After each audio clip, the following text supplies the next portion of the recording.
चीन के साथ भारत ने वही कर दिया है जो भारत के खिलाफ पाकिस्तान के साथ मिलकर चीन ने किया था। चीन के नाक के नीचे इतनी बड़ी चोट मिली है कि चीन तिलमिला चुका है। वहीं दूसरी तरफ कंबोडिया जैसे देश में चीन ने नया शिकार किया। जनता उतरी विद्रोह में और भारत के एक राजनेता ने ऐसी बात कही कि हंसते हंसते पेट फूल जाएगा।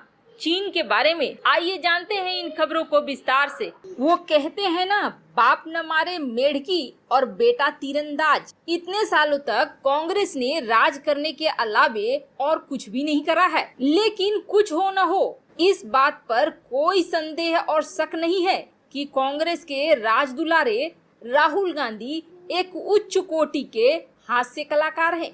जब भी उनका मुख खुलता है लोगों का हंसते हंसते पेट फूल जाता है। हाल ही में एक चुनाव प्रचार के दौरान उन्होंने अपनी कला को दिखलाया और दावा किया कि चीन ने भारत में 1200 वर्ग किलोमीटर तक घुसपैठ कर रखी है। वैसे सफेद झूठ बोलने में राहुल गांधी का कोई मुकाबला नहीं है और लंबी लंबी फेंकने में तो वो तुर्रम खान को भी पीछे छोड़ दें। चीन के द्वारा अगर 1200 किलोमीटर जमीन का कब्जा किया जाता है तो इसका अर्थ यह है कि चीन का कब्जा केवल एलएसी ही नहीं बल्कि लद्दाख, हिमाचल प्रदेश, उत्तराखंड, उत्तर प्रदेश और यहाँ तक कि दिल्ली तक हो गया है। उदाहरण के लिए अगर चुशूल और दिल्ली की दूरी मापें तो वह दूरी करीब 1000 किलोमीटर से कुछ ज्यादा है।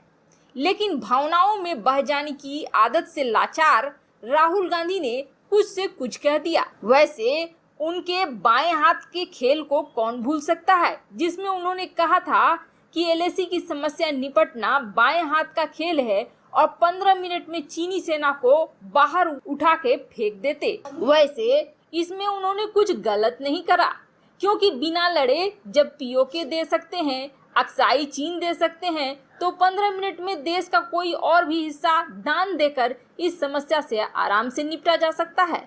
वैसे बहुत हुआ हंसी मजाक की बात। अब जरा जानते हैं कि चीन ने अगला शिकार किसे बनाया है और उसके शिकार की वजह से उस देश में बड़ी उथल पुथल मच गई है। दरअसल ऐसा कहा जा रहा है कि कंबोडिया की सरकार ने चीन से कर्जा लिया था, जैसे कि बाकी कई देशों ने ले रखा है, और जब कर्ज नहीं चुका पाया तो चीन की नजर उसके नेवल बेस पर पड़ी और उसने 99 साल के लिए उसके नेवल बेस को ले लिया। कुछ ही दिन पहले कंबोडिया ने कर्ज को चुकाने के एवज में थाईलैंड की खाड़ी में स्थित रीम नेवल बेस को 99 साल के लिए चीन को सौंप दिया था। अब इसके विरोध में कंबोडिया के नागरिक उतर आए हैं। जैसे ही उन्होंने अपने देश में चीनी सैनिकों को देखा वैसे ही उनके होश उड़ गए। जिस तरह से चीन इस वक्त पूरी दुनिया में बदनाम है, उन्हें समझ में आ गया कि आगे उनका भी हाल पाकिस्तान की तरह होने वाला है, जिसके खिलाफ में जनता सड़कों पर उतर आई। चीनी फौज को देखकर कंबोडिया में लोग नाराज होने लगे। प्रदर्शनकारी दूतावास के सामने कह रहे थे कि उन्हें कंबोडिया में चीन की सैन्य उपस्थिति बिल्कुल भी मंजूर नहीं है। वैसे बल प्रयोग करते हुए पुलिस ने दूतावास के सामने से प्रदर्शनकारियों को हटा दिया और अब ऐसा कहा जा रहा है कि सरकार भी झूठ बोल रही है कि उसने ऐसा कोई एग्रीमेंट चीन के साथ नहीं किया है, जबकि ब्लूमबर्ग की रिपोर्ट कहती है कि कंबोडिया ने अपने इस नेवल बेस को 99 साल की लीज पर चीन की कंपनी तियानजिन को दे दिया है। यह कंपनी इस पोर्ट को विकसित करने के लिए 3.8 अरब डॉलर का निवेश करेगी और इस समझौते के तहत चीन की नौसेना इस ठिकाने को अगले 40 सालों तक इस्तेमाल कर सकेगी। यह कंपनी पास के एक हवाई अड्डे को भी विकसित करने की योजना पर काम कर रही है और ऐसा माना जा रहा है कि चीन यहां अपने एडवांस J-20 लड़ाकू विमानों को तैनात कर सकता है। कंबोडिया पर कब्जा करने की नीयत से चीन साल 2017 से ही कंबोडिया में भारी निवेश कर रहा है। अभी चीन ने कंबोडिया में लगभग 10 अरब डॉलर का निवेश किया है। इतनी बड़ी राशि को चुकाने में कंबोडिया जैसा गरीब देश नाकाम हो गया है। इसी कारण उसने चीन की बात मानते हुए रीम नेवल बेस को गिरवी रख दिया है। वहीं चीन पहले की ही तरह इस बात को इनकार कर रहा है कि उसने कर्ज के जाल में फंसाकर कंबोडिया से यह पोर्ट हासिल करा है। चीन को पोर्ट दिए जाने के बाद विरोध को देखते हुए कंबोडिया के प्रधानमंत्री हुन सेन लगातार सफाई दे रहे हैं। उन्होंने कहा कि चीन केवल इस नेवल बेस पर आधारभूत ढांचे का निर्माण करने जा रहा है।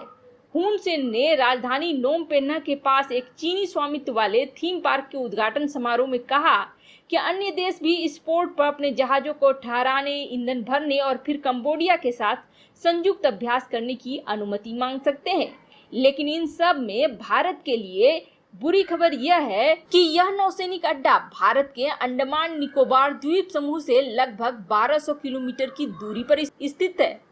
रणनीतिक रूप से महत्वपूर्ण इस नौसैनिक अड्डे पर चीन का नियंत्रण होने से अमेरिका ने भी चिंता जताई है और अमेरिका की द वॉल स्ट्रीट जर्नल ने पिछले साल ही कंबोडिया और चीन के बीच जो ये गुप्त डील हुई है इसका खुलासा किया था।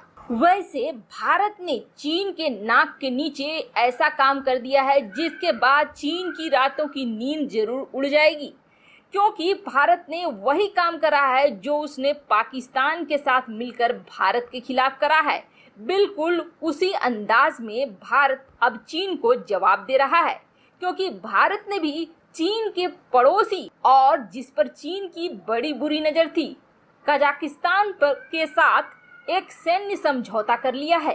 चीन का यह पड़ोसी मध्य एशिया के सबसे बड़े राज्य के साथ 1782.75 किलोमीटर लंबी सीमा साझा करता है और सबसे बड़ी बात यह है कि कजाकिस्तान तेल, प्राकृतिक गैस, खनिज से भरपूरा है और चीन की नजर इस पर काफी लंबे समय से है। चीन काफी निवेश भी करना चाहता है और उसने कुछ निवेश कर भी रखा है, लेकिन इस बीच भारत ने बड़ा झटका देते हुए कजाकिस्तान के साथ सैन्य डील कर ली है और इस सैन्य डील के अनुसार जिस तरह से चीन और पाकिस्तान मिलकर हथियारों का व्यापार करते हैं, हथियारों का उत्पादन करने की बात करते हैं, अब भारत और कजाकिस्तान मिलकर हथियारों का व्यापार भी करेंगे, एक दूसरे को सैन्य सहायता भी देंगे और एक दूसरे के आर्मी बेस का इस्तेमाल भी करेंगे। साथ ही साथ बड़ी बात यह है कि दोनों मिलकर हथियारों के उत्पादन में एक दूसरे का साथ भी देंगे। भारत की टेक्नोलॉजी और हार्डवेयर में निपुणता कजाकिस्तान के काम भी आएगी। वैसे आपको बता दें, यह माना जा रहा है कि राष्ट्रपति शी जिनपिंग के लिए एक बड़ा झटका दिया है भारतीय प्रधानमंत्री नरेंद्र मोदी ने और ठीक उनके नाक के नीचे। इस तरह से रक्षात्मक साझेदारी को बढ़ाने का खेल खेलकर उन्होंने एक वाइल्ड कार्ड खेल दिया है चीन के खिलाफ। भारतीय कंपनियां अब कजाकिस्तान के कंपनियों के साथ मिलकर आने वाले साझेदारी पर काम कर रही है। वैसे लंबे समय तक भारत रक्षा हार्डवेयर का सबसे बड़ा शुद्ध आयातकों में से एक था, यानी कि खरीदारी करता था, लेकिन हाल ही के दिनों में अब कहानी बदल गई है और भारत रक्षा उपकरणों का निर्यात करने वाला देश बनने लगा है। वैसे आपको बता दें, हालांकि हाल के दिनों में कजाकिस्तान के एक बड़े भूभाग पर चीन ने दावा ठोका था। ताइवान के बाद कजाकिस्तान को निशाने पर लेना भारत का जिनपिंग को बहुत ही तड़पाएगा। वैसे आपको क्या लगता है, क्या कंबोडिया की जनता चीन को अपने देश से निकाल कर बाहर फेंक पाएगी? कमेंट कर अपनी राय जरूर बताएं। जल्द मिलते हैं अगले वीडियो में नई खबर के साथ।